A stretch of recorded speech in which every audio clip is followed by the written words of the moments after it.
Man United ကိုအောင်မြင်ဆုံးကာလလေးစီရောက်ဖို့ခဲ့တယ်ဆိုအားလုံးမင်္ဂလာပါကျွန်တော်ဂျေးဖြစ်ပါတယ်ဒီနေ့ပြောချင်တဲ့အကြောင်းအရာလေးပေါ့နော်ကျွန်တော်အနေနဲ့တွေ့မိတွေ့ရအကြောင်းလေးပါပဲဘောလုံးအားကစားနဲ့ပတ်သက်ပြီးတော့ပေါ့နော်ဒါကျွန်တော်မြန်မာပြည်မှာမကားပဲနေပေါ့နော်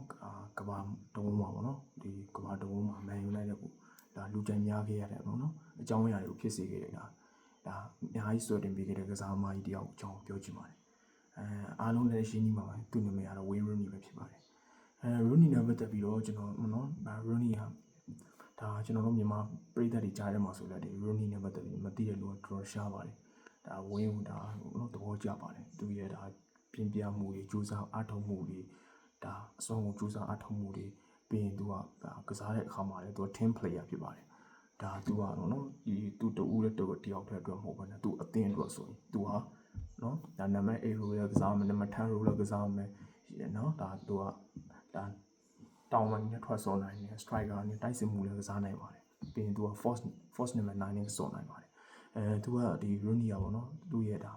Man United အတင်းမှာပေါ့နော်ကစားသူကရေကုန်ရေခမ်းနဲ့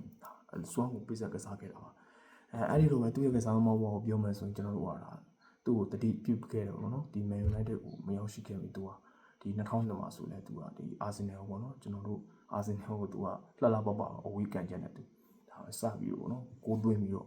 ့ဒါနာမည်ကြီးလာတဲ့ကစားသမားတစ်ယောက်ဖြစ်ပါတယ်အဲ့လောက်မှာတော့အားလုံးပြီးတဲ့အတိုင်းပဲသူက Sir Alex Ferguson နဲ့နော် Sir Alex Ferguson Man United ရဲ့ဒါခေါ်ယူခြင်းကိုခံရပြီးတော့ဒါမရရဆိုအဲ့ပထမဆုံးချန်ပီယံလိဖြစ်ပါတယ်အဲ့မှာဆိုလဲသူက hat trick ကိုသွင်းနိုင်ခဲ့ပါတယ်Rooney ကသူကဆိုလုံးဝပေးဆက်ကစားတယ်သူအသင်းတော့ဆိုရင်မခိုးမကပ်ပဲနဲ့အစွမ်းကိုကြိုးစားတယ်မန်ယူရဲ့ပေါ့နော်ဒီနောက်ပိုင်းနှစ်တွေပေါ့ဒီရှူခင်းမှာဆိုသူဟာတကယ်ကိုပေါ့နော်အရေးပါတယ်2008နော်2008ဒါချန်ပီယံလိရခဲ့တဲ့ကာလတွေမှာဆိုသူရဲ့ Rooney Tevez နော် Vavados ဒါ Cristiano Ronaldo ပေါ့နော်ဒီစုအဖွဲ့တွေကဆိုတာ Man United တို့အင်မတန်မှအရေးကြီးခဲ့ပါတယ်ပြီးရင်သူ့ကိုကျွန်တော်နောက်တဲ့သဘောကျတဲ့အချက်ကပေါ့နော်ဒီ2006ကမ္ဘာ့ဖလားမှာအားလုံးမှတ်မိအောင်မထင်ပါနဲ့သူနဲ့ပေါ့နော်သူ့ရဲ့အသင်းပေါ်ဖြစ်တဲ့အထိ Ronaldo နဲ့ကြားထဲမှာပေါ့နော်ဒါအင်္ဂလန်နဲ့ Portugal နဲ့ပွဲစီမှာဆိုရင်တကယ်ကစားလေးရှိခဲ့ပါတယ်ဒါပေမဲ့သူဟာနော်သူမကြိုက်တာမကြိုက်ရတဲ့ချက်ပဲသူကွင်းထဲမှာတကယ်လို့သူ့အသင်းကိုနော် Man United ကိုပြန်ရောက်လာတဲ့အချိန်မှာတော့အားဆုံးနော်အေးစစ်စစ်နဲ့ professional ကြကြနဲ့ဖြတ်တန်းပြီးတော့ပေါ့နော်ဒါအကောင်းဆုံးကစားနေကျွန်တော်နော် Premier League တွေနော် Champions League တွေ FA ဖလားတွေနော်ပြီးရင်အရင်တော့ခါလင်းဖလားပေါ့နော်အခုတော့ခါရာဘောင်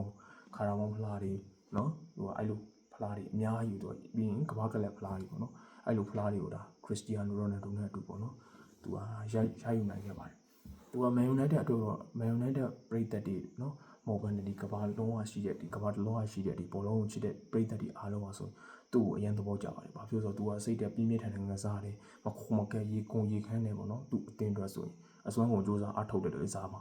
တကယ်ကို team player ပါဒါ Rooney လိုကစားသမားမျိုးကဒါအသင်းတစ်သင်းမှာလိုပါတယ်ဒါလက်ရှိပေါ့နော်လက်ရှိကျွန်တော်တို့လက်ရှိခင်မှာတော့ဒီလိုကစားသမားမျိုးကအင်မတန်ရှားပါတယ်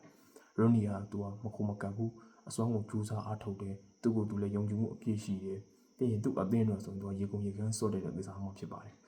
နော်အဲ့လိုအတွက်လည်းသူက Premier League ဖလားဆိုတော့သူက9ချိန်လောက်ရခဲ့တယ်အရင် AFC ဖလားတွေရတယ်နော်အရင်တော့ဒီခါလင်းဖလားခါတာပေါင်းနော်ကျန်တဲ့အစားတွေရခဲ့တယ်နော်ပြီးရင်သူကစံချိန်နဲ့အင်မတန်များစွာရရှိခဲ့ပါတယ်ဒါအပြင် Man United တမိုင်းမှာဆိုတော့သူကနော်ကိုသွင်းအများဆုံးကစားသမားလည်းဖြစ်ပါတယ်နော်ပြီးရင်သူကဒီ Man United မှာပေါ့နော်253ဂိုးထင်ပါတယ်ကျွန်တော်မမောင်းဆို253ဂိုးထိတွင်းခဲ့တယ်ကိုဖန်နေမှုပေါင်းလဲအချိန်100ကျော်ထိပြုလုပ်ခဲ့တယ်ဒါကစားမှဖြစ်ပြီးတော့ Man United ကတကယ်ကိုဂိုင်းဝင်ကစားသမားကြီးတယောက်ဖြစ်ပါတယ် Rooney နဲ့ပတ်သက်ပြီးတော့အမှတ်ရစရာတွေအများကြီးရှိပြီးပေါ့နော်ဒီကစားသမားဟာဆိုရင်နော်ဆွဲလုံးလာမခိုးမကန့်နော်အစွမ်းကုန်ကြိုးစားအားထုတ်မှုနော်သူရဲ့ဒါနှလုံးသားတစ်ခုလုံးနဲ့ဒီ Man U အသင်းတော်ပေါ့နော်သူကစားခဲ့တဲ့လူတစ်ယောက်ဖြစ်ပါတယ် Man United ကိုလူကြိုက်များစီခဲ့အောင်ဒါလူကြိုက်များအောင်ပေါ့နော်ဆွဲဆောင်ခဲ့တဲ့နေရာမှာ Rooney ကလည်းတဦးတယောက်အနေနဲ့မပေါင်းဘူးအပေါင်းဖြစ်ပါတယ်နော်အဲ့လိုပဲကျွန်တော်တို့ Ryan Giggs တို့ Bosco တို့နော်အဲ့လိုအရင်တော့ဆိုလေကျွန်တော် George Best တို့နော်ဒါကစားသမားကြီးတွေပေါ့နော် George Best တို့ပြီးရင်ကျွန်တော်တို့ Dry Off တို့နော်ဒီ David Beckham တို့နောက်ပိုင်းဆိုတော့ကျွန်တော် Cristiano Ronaldo တို့နော်ဒီလိုကစားသမားတွေကဒီ Man United ကပေါ့နော်ဒါအရှိန်အဝါနဲ့ဖြစ်တည်မှုပေါ့နော်အင်မတန်နာမည်ကြီးအောင်အထောက်အကူပြုခဲ့တဲ့လူတွေဖြစ်ပြီးလို့ဒီ Wayne Rooney ကလည်း Man United ရဲ့တမိုင်းမှာတော့ဒါအကြီးကျယ်ဆုံးကစားသမားတွေကတယောက်ဖြစ်ပြီးတော့မေ့မရတဲ့လူတယောက်လည်းဖြစ်ပါတယ်ဒါ room နဲ့ပတ်သက်ပြီးတော့အမှတ်ရစရာရှိရင်ကျွန်တော်ကို comment box မှာဆွေးနွေးလို့ရပါတယ်အားလုံးကိုကျေးဇူးတင်ပါတယ်